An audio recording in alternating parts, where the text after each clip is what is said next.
get going. Okay, fantastic. Well, hello everyone. It's my pleasure to be talking to you today in the Bachelor of Software Engineering Artificial Intelligence session. And hopefully this session is gonna provide you a good idea about what the program is about and what kind of opportunities it may offer. Please feel free to bring your questions forward. That's why we're here, so we can kind of give you clarity around what you can do within the space, right? So AI program is one of the software engineering degree programs that we have under the games department. And it goes hand to hand with the game programming degree that we have. One important aspect of our AI program is, as it's a part of the Media Design School's portfolio, it's quite creative compared to many other less creative-sided implementations or presence of software engineering degrees. Okay, so AI has become obviously a top-notch conversation topic over the years, and especially within the last year, right? And sometimes it's tricky to think about where we come approach to the application of AI. Interesting enough, we have been somewhat using or living with the applications of AI over several decades. We come across to them in hidden in assistive technologies. Again, like the driverless cars are one of the more recent applications of that. But the little support that you get while using your smartphone was already like a very simple example of the use of AI. It is being used as an element of computer vision, where we use computers to observe and recognize images similar to or somewhat mimicking how humans would do that, right? And there are a lot of applications of natural language processing and speech recognition with the use of AI.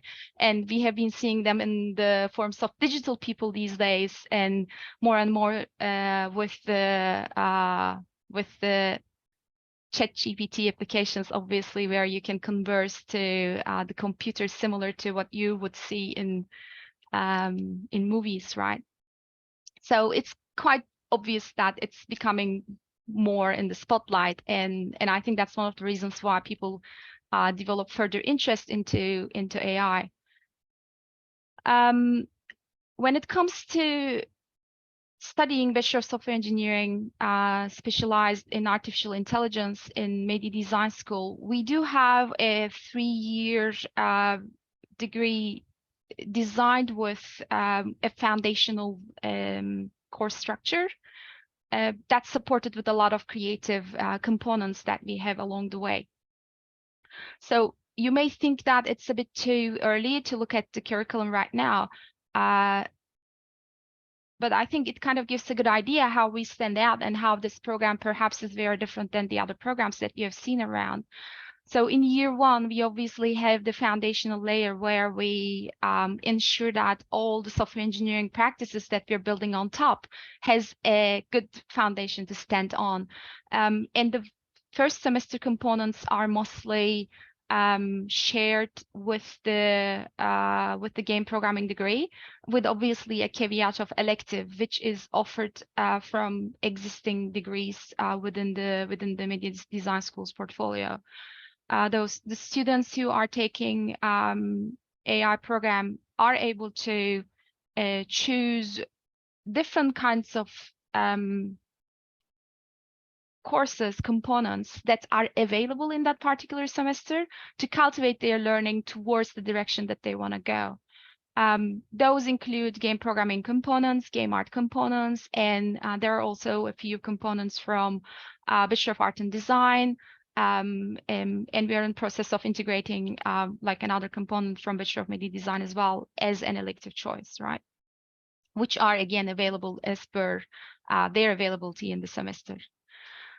So when we start with the AI students, it's all about learning how to program first, and also recognizing, what the underlying concepts of AI are, with which they later on progress into more in-depth subjects, both in terms of programming and in terms of the applications of AI.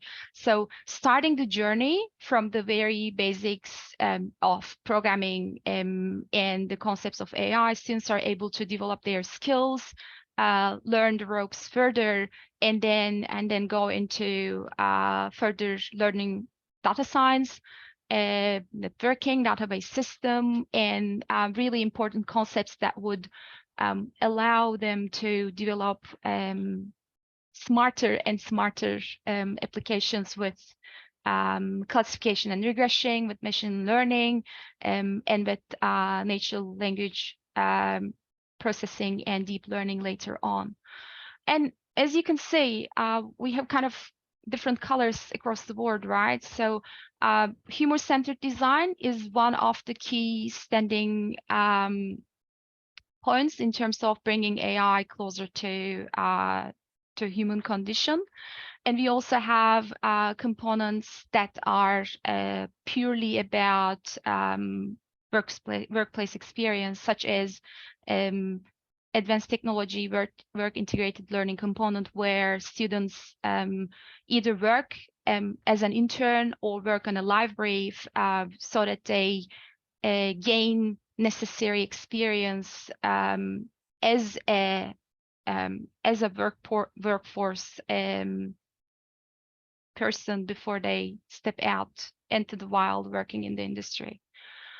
One thing that's really important for us is to ensure that throughout the study, each student is always active within the projects, so that they hit the ground running by the time they graduate. So we embrace project-based learning.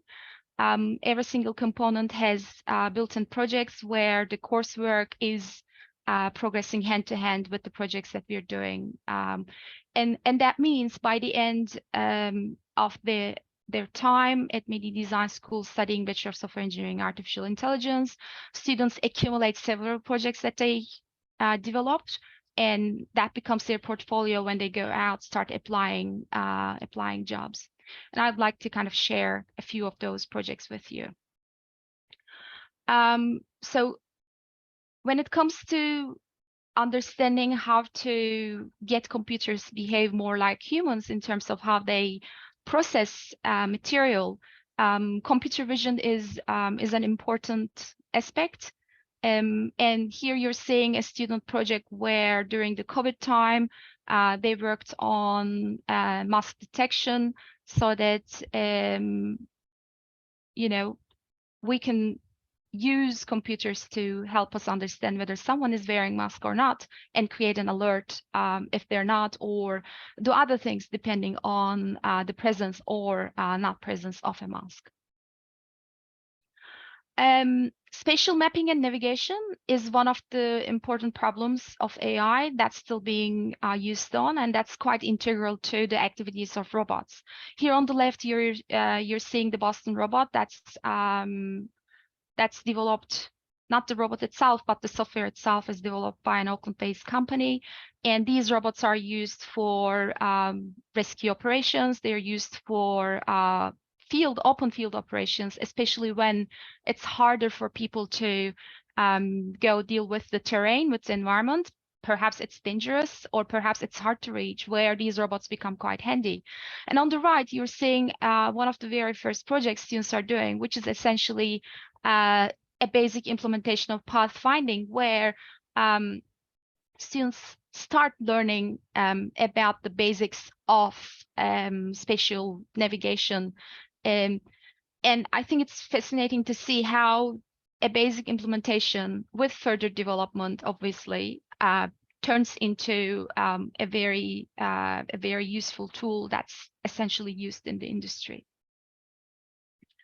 Another project from our project-based technology class is this application of machine learning to help people who are essentially living challenging lives due to possibility of falls, right?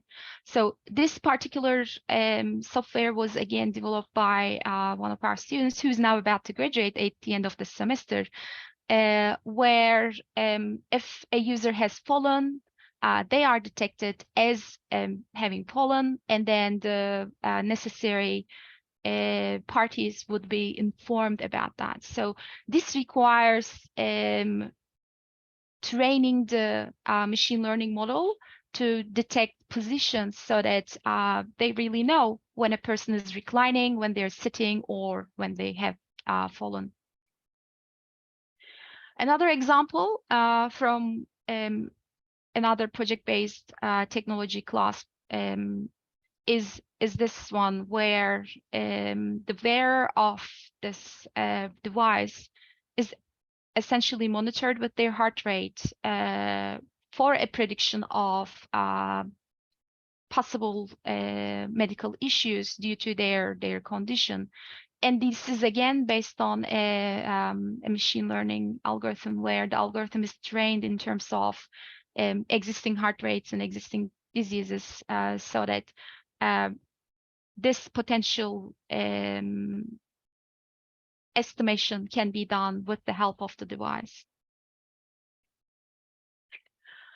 Another example, again, from another class from final year, is this chatbot, where actually there are two examples here. The one on the left that you see is a chatbot which was developed again during COVID time to help people answer their questions regarding the current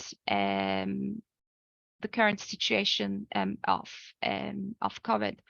When we had the time where we had the light system, you're in orange, you're in green, you're in red, and the restrictions and the rules kept changing. And there was a time where we were kind of slightly lost in terms of, what's in use now.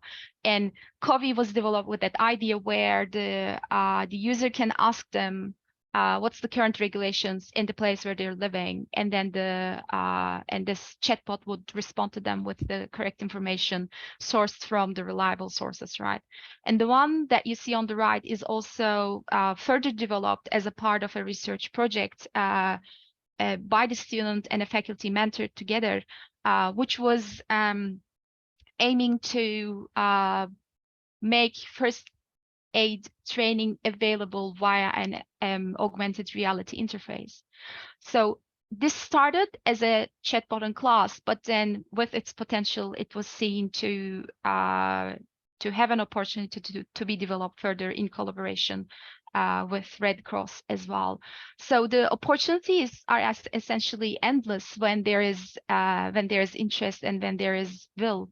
And I think this particular project is a good example for that. So this is another project which was done in final year, where the deep learning model tries classifying whether an image is a cat image or a dog image, quite simply. This uses neural networks, which may seem like quite ethereal right now, like a phrase, a concept that just is unknown. But by the time students reach their final year, they're well versed with underlying frameworks of AI, the thinking models of AI and its applications, and this is like one that was developed like that. Let's just quickly have a look.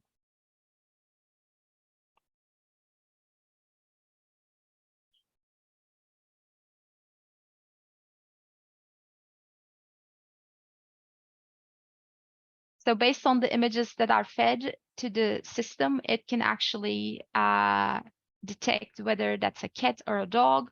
You may think this is so easy. It's incredibly easy for human eyes. But when it comes to AI, if the image doesn't have very obvious specific line work or specific colors, or when it's overlapping with something else, it just becomes incredibly challenging. And you will see that the results start becoming false when the image is more complicated, right? Yes.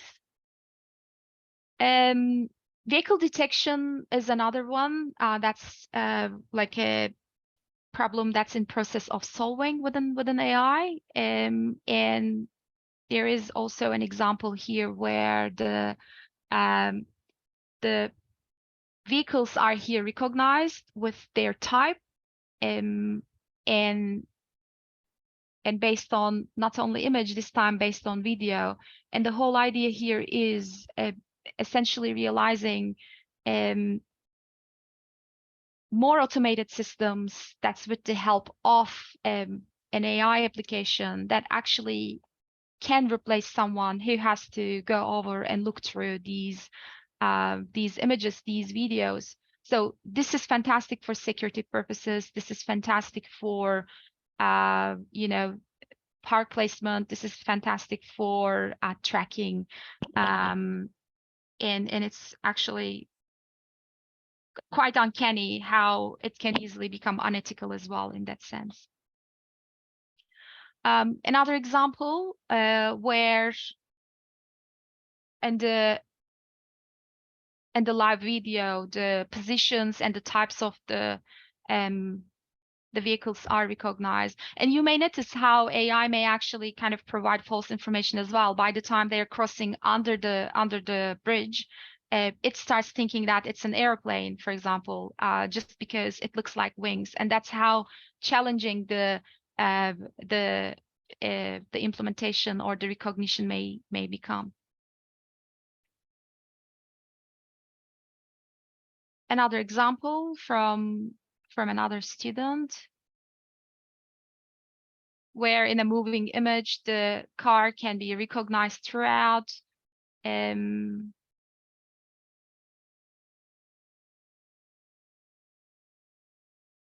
the application can accurately present its place and position as well.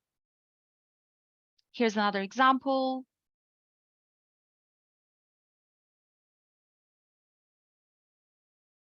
Where perhaps the congestion on the roads can be counted, where specific cars can be picked up, and there can be a lot of analytical information that can be driven from this kind of applications as well.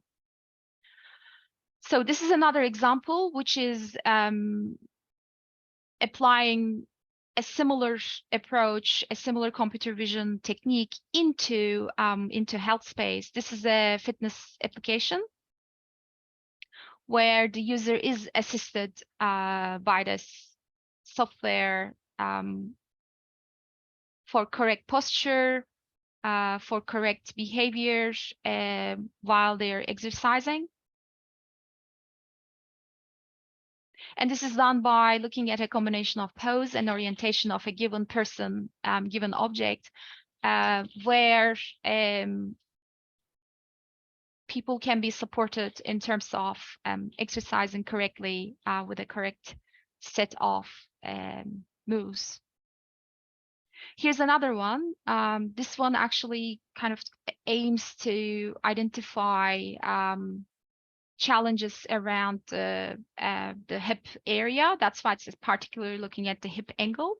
And again, exploring whether there can be applications of this approach for healthcare support.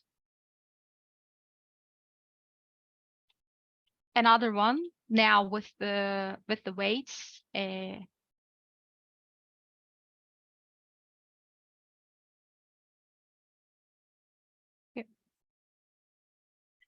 Yeah, well, while all these projects happen within the ecosystem of the AI degree, we also have a lot of industry engagement going on, not only in the form of projects coming through, but also in the form of guest speakers, where students are able to hear from people working in the industry, hear about the projects that are being done, and also raise questions that they have to cultivate their learning and their understanding of the space that they soon are going to start working in. And our work integrated learning component is also another connection to the industry for our students, where they either go work at a company as an intern, or they could be doing a live brief, which would allow them to present and practice their craft before they graduate from media design school. The graduate opportunities span across various areas. Obviously, the graduates can work as software engineer or software developer. Now, the newer concepts around machine learning engineer has been in the space. They can work as AI developer. They can work as a business intelligence specialist, where they actually develop solutions to given problems. They can work as a research and development engineer. Data scientist is another direction that they could go, or they could become a researcher as well. So by no means this is a full list of the potential roles the graduates can go towards, but I think this indicates how diverse the space is already, with newer roles arriving in the markets day to day. The important thing here to take into account is that the foundational knowledge that's provided by the degree is enough for the graduates to build further and to expand into different spaces that they would like to go. So we have confidence in the ability of the curriculum to create that edge for our students. And that's my presentation, and I'm happy to answer questions if there are any.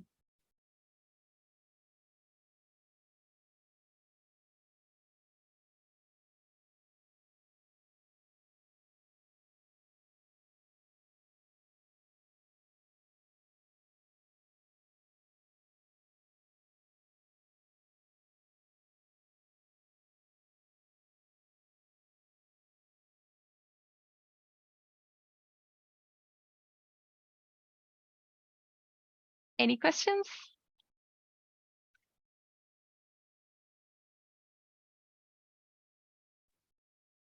No, potentially not. Maybe just to touch on the question that was asked earlier about entry criteria, that's for students over 20. If you're currently in high school, or if you're under the age of 20, then you will need NCA level 3 university entrance and a minimum of 28 credits across maths, physics, and similar subjects. If you have any kind of questions that you want to reach out and potentially ask about your own particular situation, then we have put an email address in the chat. It's domestic@mediadesignschool.com. Just reach out and we'll be in touch to talk you through the process.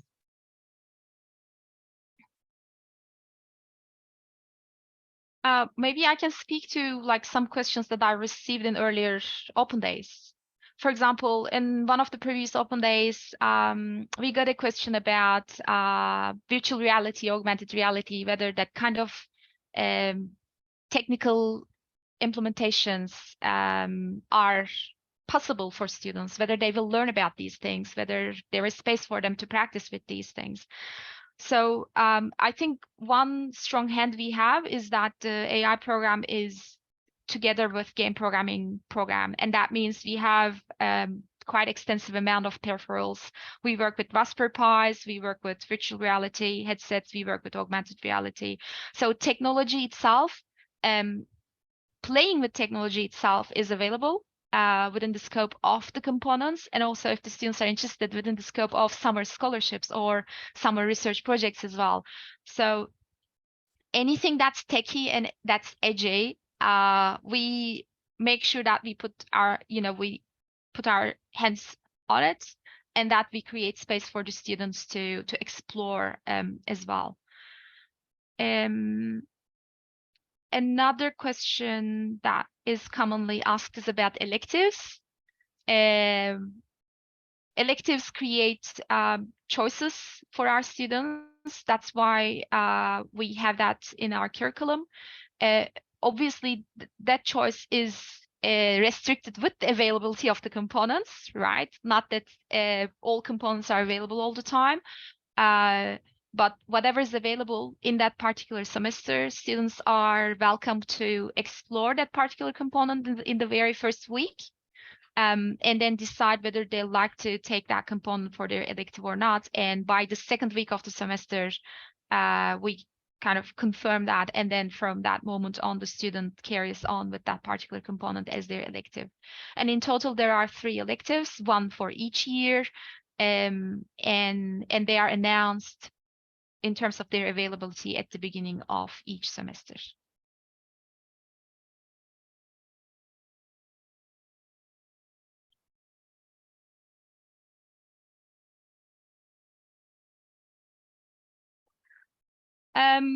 That's a fantastic question, Julian.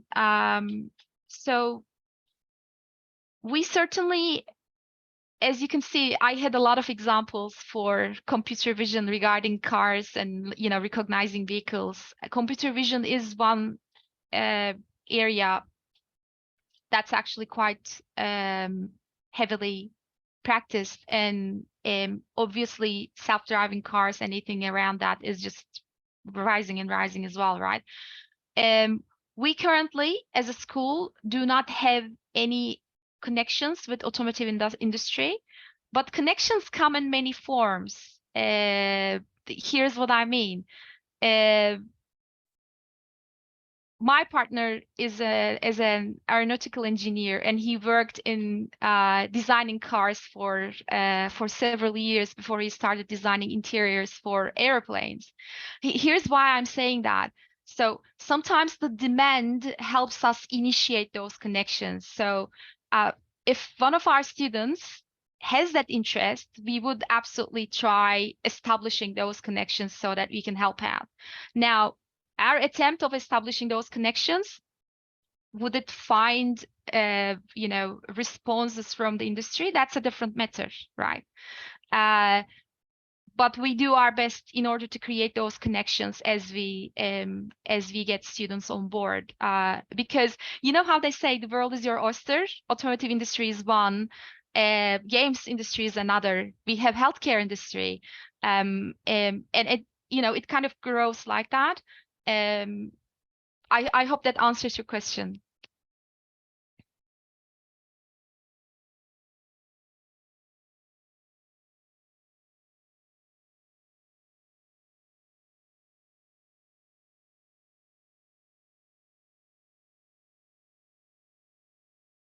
Okay, so having studied a degree that's especially in computer science, computer engineering, or software development space, what we generally do is looking at the components that you have completed and how those components stand against the components that we have. And based on that, we decide a path with recognition of prior learning. Okay, so that means some of the components that you completed before, if they fulfill the learning outcomes of the components that's required for this particular degree, we recognize them and we don't ask you to take these components again. But please note, it's important here to see whether there is a match between the learning outcomes, because if we recognize a prior learning without paying attention to the learning outcomes, we essentially will do this service to the student coming through, because the components that are after the component that's recognized in the first place may become challenging due to a lack of knowledge, right? So that's why we kind of look at the components quite closely in order to see which ones we can recognize and which ones we can't. And I think that's subject to a discussion with you in this particular case.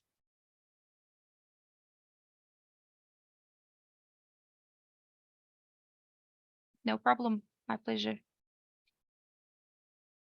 Any other questions? And actually, that's a very good note with the project-based learning aspect of our classroom practice. I think even if you had taken exact same component, the capability that you reach by the end of our course, I would argue is significantly different, because how much hands-on work you do in class, and what you create at the end of it, right? Theory probably is the same as being delivered, but the way that we engage with the theory is different.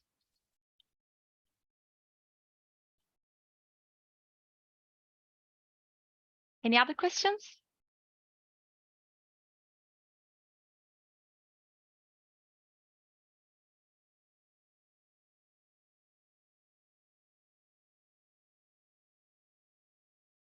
Okay.